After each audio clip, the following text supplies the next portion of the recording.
Хочу, чтобы меня услышали и простые граждане западных государств. Вас сейчас настойчиво пытаются убедить в том, что все ваши трудности – это результат каких-то враждебных действий России, что из вашего собственного кошелька надо оплатить борьбу с мифической русской угрозой. Все это ложь. А правда в том, что текущие проблемы, с которыми сталкиваются миллионы людей на Западе, стали результатом многолетних действий правящих элит их государств. Их ошибок, близорукости и амбиций.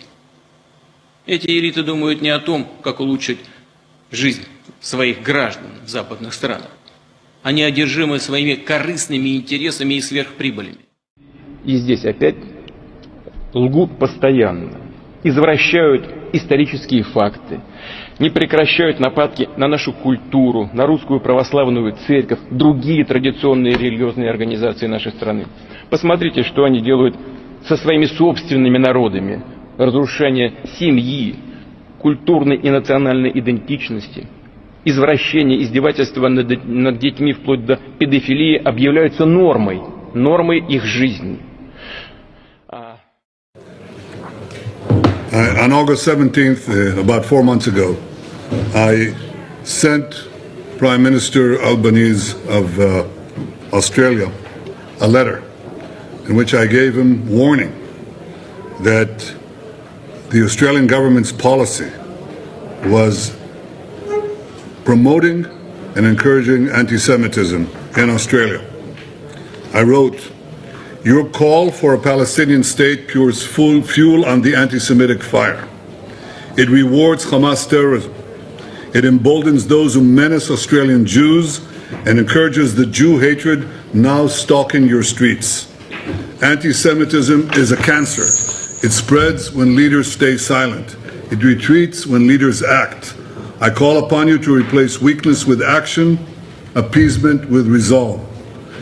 Instead, Prime Minister, you replaced weakness with weakness and appeasement with more appeasement.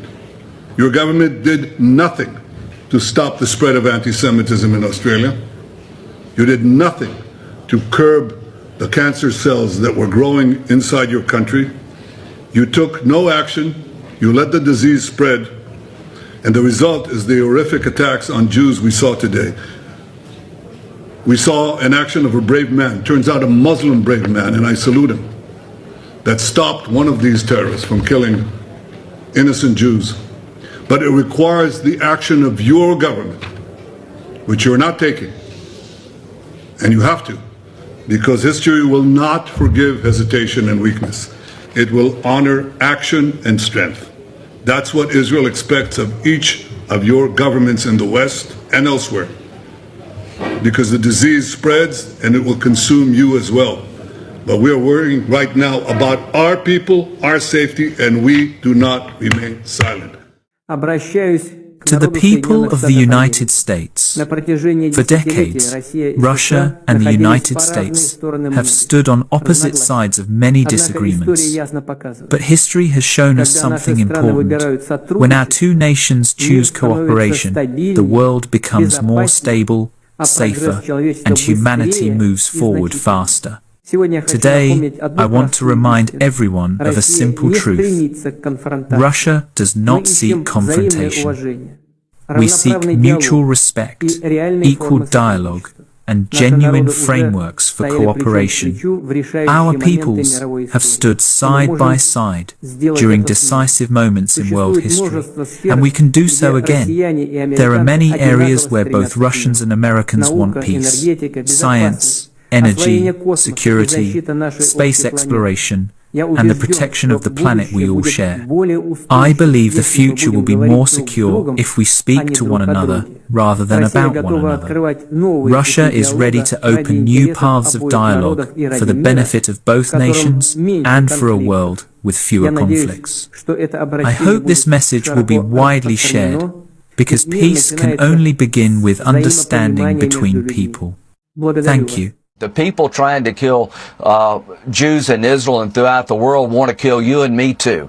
Radical Islam is an enemy of mankind. What's the connection between Syria and Australia? Radical Islam. Radical Islam wants to kill all the Jews. They want to kill 2 soldiers from Iowa. This is a religious war. They hate us because we're Christians, we're infidels, and they want to kill all the Jews. To the Australian government, you let your people down. The man who was killed, the rabbi that was killed in this attack, wrote a letter to the Prime Minister of Australia weeks ago asking him to reconsider recognizing the Palestinian state. To every Western government who's recognized a Palestinian state, you're rewarding killing Jews. It's the most irresponsible decision I can imagine. What state are you recognizing? Is it controlled by Hamas? What are you recognizing here? When you kill Jews, you get a state, you're going to get more killing of Jews. So I would urge the West to get tougher on radical Islam.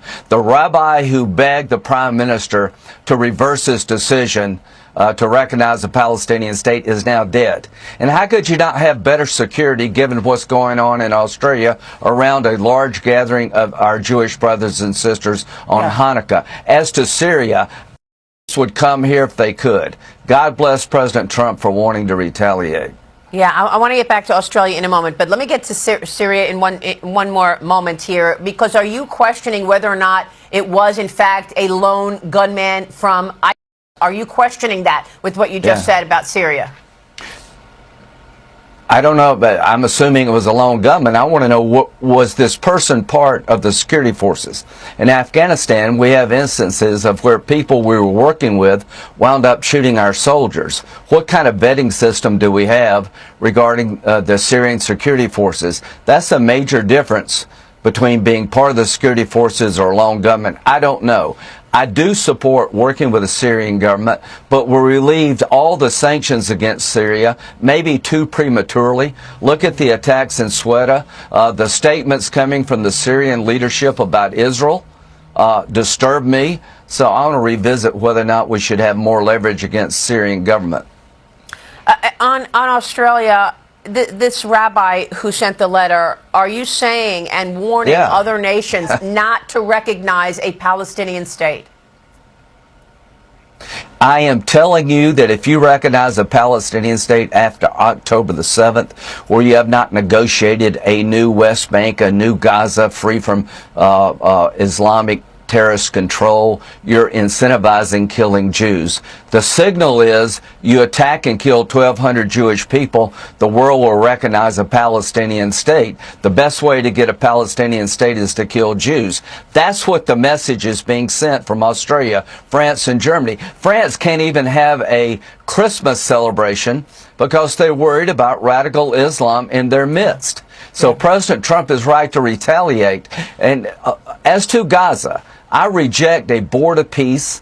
I reject rebuilding Gaza until Hamas has been disarmed and destroyed. So this idea that we would rebuild Gaza before Hamas has been disarmed and destroyed makes no sense to me. So this is all radical Islam, Senator. What do you want to see from President Trump in terms of assisting Australia right now? I want President Trump to make a speech about what we're facing. Obama and Biden were wrecking balls. Obama withdrew all of our forces from Iraq. I begged him not to. I took over in Iraq and Syria. Raqqa, Syria became a launching pad for attacks against the West. President Trump destroyed the caliphate. President Biden withdrew from Afghanistan, setting in motion radicalization of the entire planet, Russia invading Ukraine. President Trump has been dealing with a wrecking ball of Obama and Biden. What would I like to see him do? Give Israel the green light to go in and finish off Hamas, destroy Hezbollah. If you can't get them to disarm diplomatically in Lebanon, come up with a military campaign to take Hezbollah down. Work with Israel to do that. The world will never be safe as long as Iran has proxies like Hamas and Hezbollah. Do not rebuild Gaza. Do not invest in Gaza until Hamas has been disarmed. Stand with Israel without apology. reject the idea that a Palestinian state is the right answer until the Palestinian state has been de-radicalized and demilitarized. What happened in Australia should be a word of warning. When you appease those who kill Jews, you get more killing of Jews. There's so much going on in the world right now. I really do appreciate President Trump. He has got a mess on his hands, from Obamacare to a broken border to a war in Russia, Ukraine, to radical Islam on the rise. I am so sorry to my Jewish brothers and sisters that the world is turning a blind eye yet again to those who wish to destroy the Jewish people. It seems to me that 80 years after the Holocaust, we should insist that the Iranian regime, which is the great evil to all of this, be dealt with. That we should destroy Hamas and Hezbollah to allow Saudi Arabia to recognize Israel. We have anti-Semitism in flames all over the planet, and we're not doing enough to push back.